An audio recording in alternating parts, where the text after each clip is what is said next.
All right. I'd like to start off by saying Barakatah Yahweh, Ba'ashem Yahweh Shai, Ba'ashem B'chai Kodash. Welcome to another live lesson. The name of this one is They Will Never Change. And the day I'm speaking about is talking about Esau. And pretty much, I just want to say a couple of words on a video I was watching earlier, Elder Adama out in Boston, and called For Thy Against Thy Brother. And pretty much that, coupled with a documentary that I was watching on this free app. You can watch documentaries and movies and stuff called Tubi, Tubi. You could download that from the app store for your phone. You can watch free movies and documentaries and stuff like that. And I was watching this documentary called The Untold Story of Emmett Till.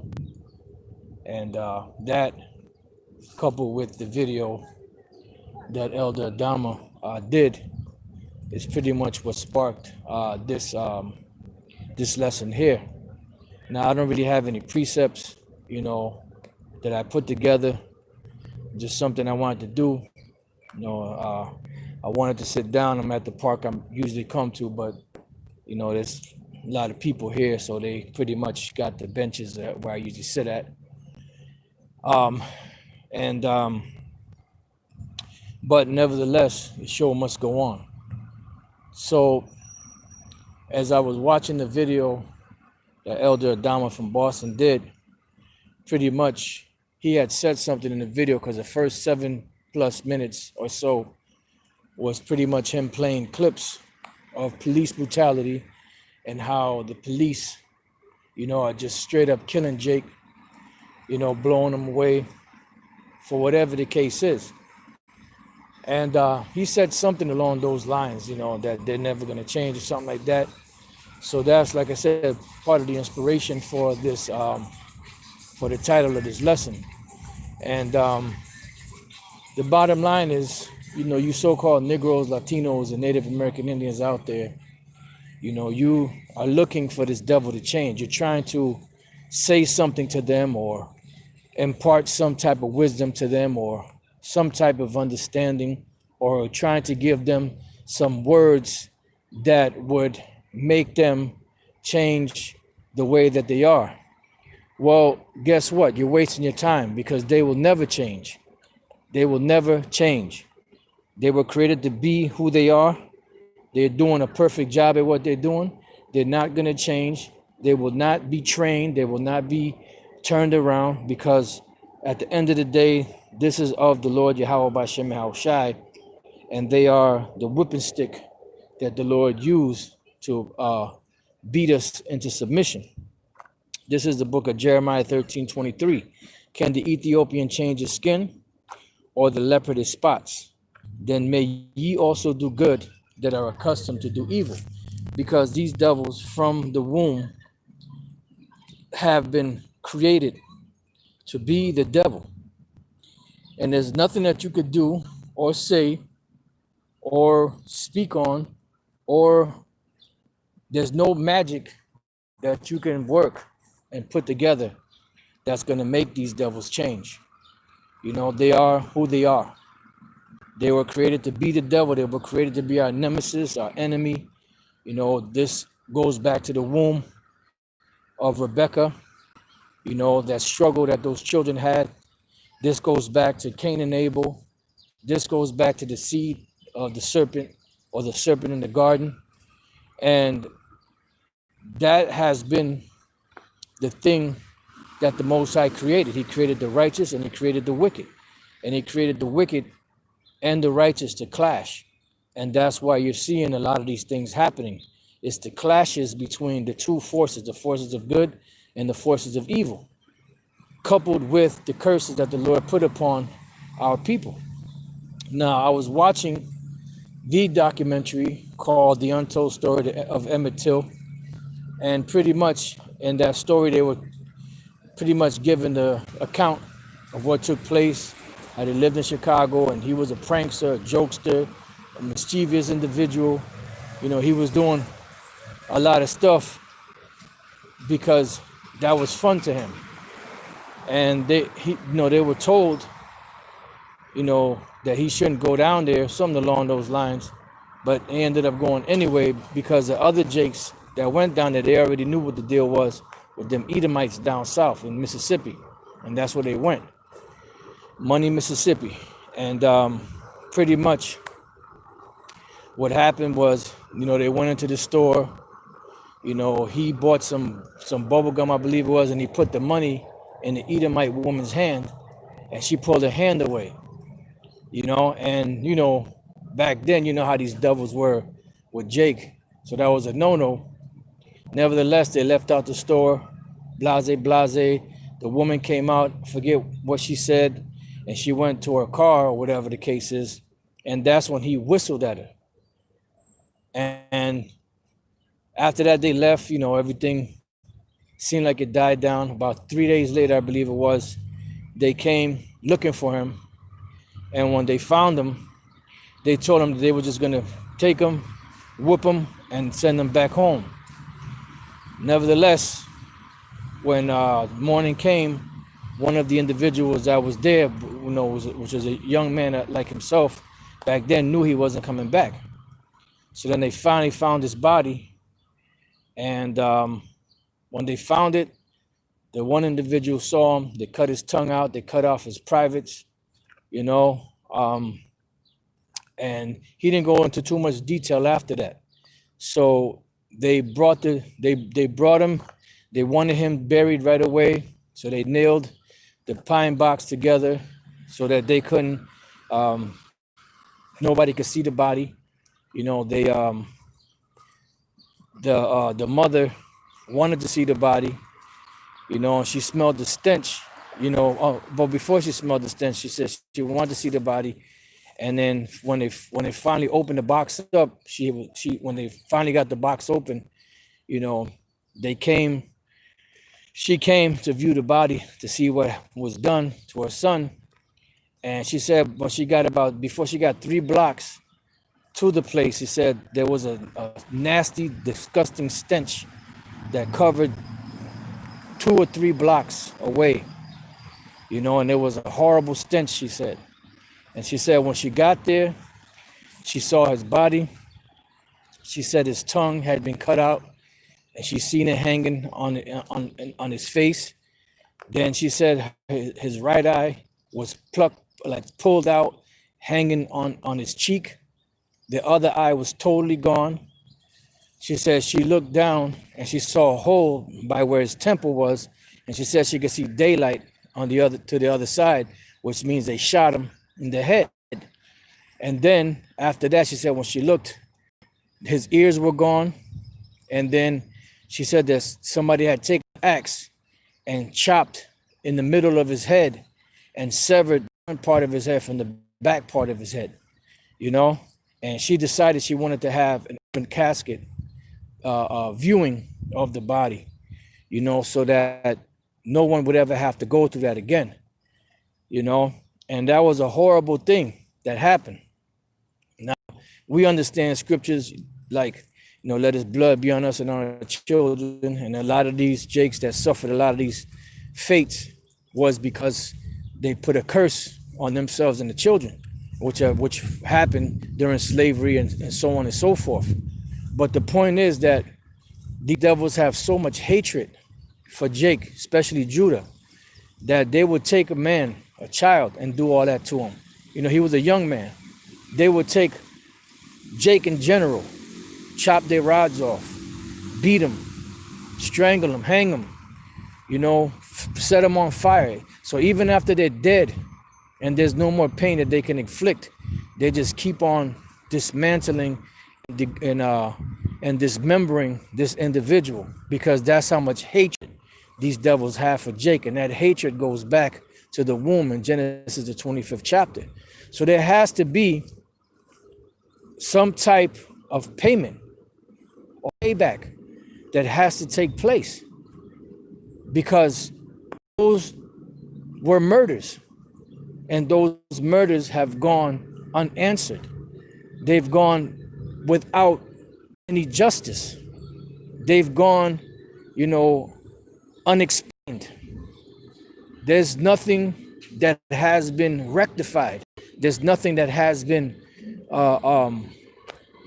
done to make that right.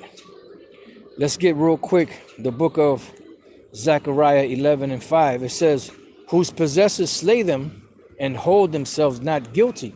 And this is one problem that has been going on and on and on for ages, since we've been in this captivity, from the Native American Indians to the so-called Latino Indians to the so-called Negroes, West Indians, and Haitians that have suffered under the hand of the devil.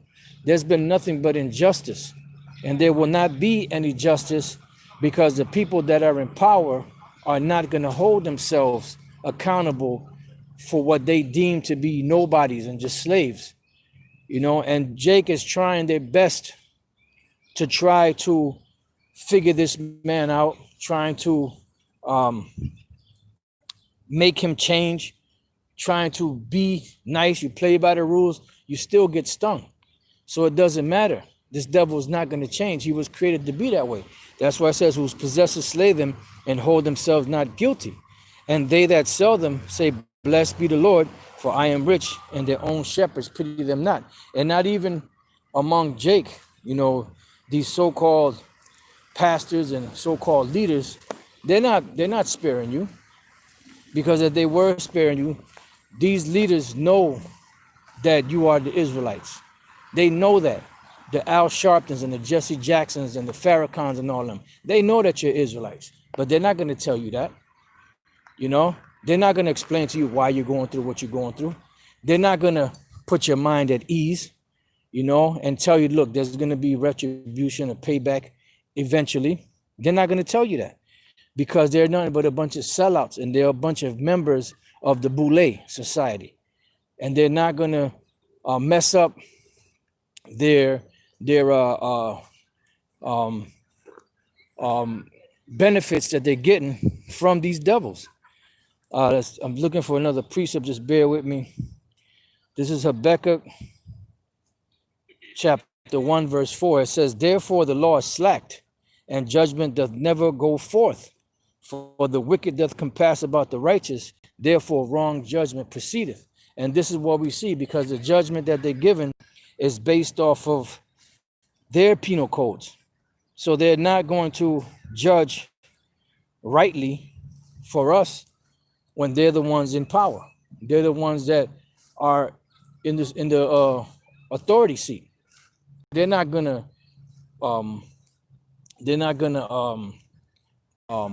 judge against themselves. They're not gonna put themselves underneath what they consider to be slaves. They're not considered or concerned with the justice, of any of the Israelites, period. This is Proverbs 29:2. When the righteous are in authority, the people rejoice. Because when the righteous are in authority, the Israelites, the people, the nations, they know that they're going to get a fair shake. They know that they're going to get a fair deal. They know that although they will catch hell, they know that it's going to be fair. But when these devils are in rulership, it's always a one-sided thing. They're the only ones that benefit from anything and everything. It says, but when the wicked beareth rule, the people mourn. And that's why you see the world in a state of mourning. Because the people that are ruling this earth are not righteous. And it's not like they don't have an instruction book to follow. They have the instruction book to follow, but they can't follow instructions because they were created to be the wicked from the womb. And the sooner you get this through your thick skull, you so-called Negroes, Latinos, and Native American Indians, the sooner you can understand who this man you're dealing with is. But that's the problem. A lot of you, are stuck, are stuck on stupid pretty much. And ultimately, the Lord blinded you. So you're not going to get it anyway. But you're trying to change the unchangeable. can that be made straight, which is crooked? You know, if the Most High created somebody to be crooked, no matter what they do, they're not going to be able to go straight. They're not going to be able to do the right thing. So this devil will never give you justice. This devil will never give you, a fair share or fair shake in this society. You will never get the true justice that is deserving, because as long as this devil is in power, they're going to judge for themselves. They're not going to judge for us. They're going to judge for themselves. So it says, verse 16, when the wicked are multiplied, transgression increaseth. And we know when the wicked were multiplied during the beginning of the Edomite Empire, or the so-called white man's empire, which goes back to what? Goes back to the Greek Empire. So when Alexander the Great took over the known world, and he set up his 4 generals after him, and they started multiplying and putting on crowns upon themselves, and governing and ruling and conquering lands and passing legislation and laws and stuff of that nature, that's when transgression increased, which the word transgression means the breaking of the law. That's what the true definition of breaking the law is. It's transgression of the law, So it says, when the wicked are multiplied, transgression increaseth, but the righteous shall see their fall. Because one thing is sure, is like the scriptures say, that the triumphing of the wicked is but short. And we're witnessing the fall of Esau. And that's why everything is falling apart. Now, to the average individual, it seems like that, but it's really staged. These economic or financial woes or problems they having, and these uproars and, all of this stuff that's going on around the world is happening, is staged, but it's the Lord working on the left-hand side, and that's what we're seeing right now. We're seeing that happening. So don't expect any justice or judgment from this devil. And you brothers, you get a chance. You might find that particular documentary on YouTube, the untold story of Emmett Till. But like I said, I was watching it. I'm not sure how far I got into it, but it just brought that whole idea and thought into mind. Do a lesson on that, because we can never do enough lessons on the wickedness of Esau that he committed against our people. Never do enough lessons on that. And earlier I was searching for a lesson, couldn't find anything. I had to work, and then when I got home from work, I got all kind of calls, I had to do this, had to do that, and I just didn't have any motivation for a lesson, which I was feeling bad about. But the Spirit just kept telling me, hey, well, just watch documentaries, watch stuff, and eventually something will come. And that's what I did. And eventually the Spirit inspired me to do this lesson here. Sometimes it comes boom, boom, boom, one after another. But sometimes you gotta fight for it. This thing is a fight. The good fight of faith. Sometimes lessons come dime a dozen, boom, boom, boom. They one after the other, titles and ideas and just different things. And sometimes it's like an uphill battle trying to get a lesson out. But nevertheless, this is a part of that fight, and this is a part of what we do. Because as long as we're in this flesh, we're gonna go through that. So like I said, we're here now, and this lesson dealing with this situation, there could never be enough lessons done, on this particular topic, on the injustices that Esau has committed and the atrocities that Esau has committed upon all of the tribes, because all of the tribes have suffered at the hand of this man. That's why eventually, after 1,000 years of captivity, hardcore captivity, they're going to be exterminated, because that is going to be the only solution to rid this world of this plague called the Edomite, of this plague that call themselves so-called white people, because they are a fucking plague on the planet. Now the ones that are Israelites that look like so-called white people, they're not a plague. They're Israelites. They're cursed just like we're cursed. But for the most part, the Edomites themselves, they are nothing more than a plague, a pestilence that has taken hold, of the world. You look at books like Without Sanctuary and other, the one with Bartolome de las Casas, the devastation of the West Indies or something along those lines. And the atrocities that they committed against Ephraim and against Manasseh and against Simeon, and against Issachar and against all of those other so-called Latin tribes, which is the reason why they speak in Spanish, is because the conquistadors conquered them, and there were many atrocities committed against them. There were hangings, there were lynchings of them, they were cut off limbs, nose, ears, feed it to the war dogs. This is all in the scriptures. These are all the atrocities that these devils have done, and they got to pay for that. And they don't want to pay for it. But tough luck, man. You did the crime, boy, now you got to do the time. This is Revelation 13:9. If any man have an ear, let him hear. He that leadeth into captivity shall go into captivity. There's no bargaining. There's no payoff. You can't pay a sum of money. Scriptures say that their riches profit not in the day of wrath. There's no amount of money that you can pay to get out of your judgment. You can't get out of it. You bled into captivity. You still have us in captivity. Guess what? You shall go into captivity. There's no ifs, ands, or buts about it. There's no bartering that. There's no sitting down and negotiating at the table or to give you a lighter sentence. No, you're going to get the full brunt of the punishment. Scriptures say, give unto her double according to her works. As she have done, give double unto her. It says, he that leadeth into captivity shall go into captivity. He that killeth with the sword must be killed with the sword. So it's a must. You shall go into captivity and you must be killed with the sword. These are things that are going to actually happen. And you don't want them to happen. That's why you're coming up with the excuse of there's no such thing as reincarnation. And that was my forefathers. I didn't do that. Well, guess what? You are your forefathers now. And this is why you're being prepared. You're being prepared. Just like you marinate something, you prepare it, you season it up, and put your different sauces on it, your different ingredients, so your onions and your carrots or whatever, and you put it, in the fridge and let it sit for a couple of days or whatever the case is, because it's being prepared for what? To go into the oven. It's the same way you're being prepared right now. And the seasoning is this word. This word is the seasoning that's being put on you. The onions and the leeks and the garlics and the salt and the pepper and all of that. And you're being marinated in it right now.